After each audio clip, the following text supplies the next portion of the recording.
आपण पाहत आहात सत्यदर्शन न्यूज। दोन्ही राष्ट्रवादी भविष्यात एकत्र येणार, अजित पवार यांचा सूचक इशारा। मोदी सोबत जाण्यासाठी ज्यांनी पक्ष सोडला त्यांना पुन्हा प्रवेश नाही, अशी भूमिका शरद पवार यांनी मांडली।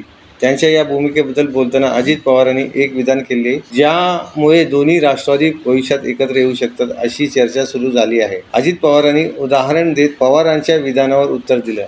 त्याचबरोबर शरद पवार त्यांच्या मनाप्रमाणेच निर्णय घेतात आणि सर्वांनी मिळून घेतल्याचे दाखवतात, असेही अजित पवार म्हणाले। अजित पवार यांची पुण्यात पत्रकार परिषद झाली। या पत्रकार परिषदेत बोलताना अजित पवारांनी विविध मुद्द्यांवर भूमिका मांडली।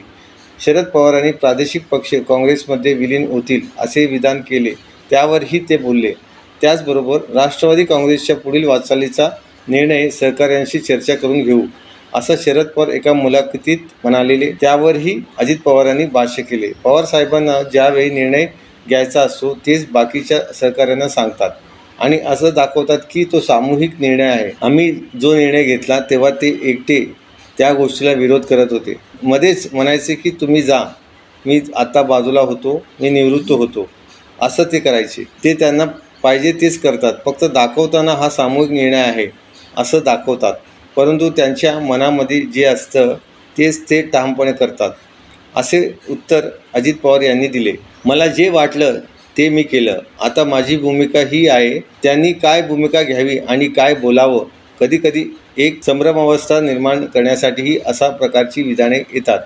त्यांचं विधान आल्यानंतर आता उद्धवजींचाही त्यांनी उल्लेख केला।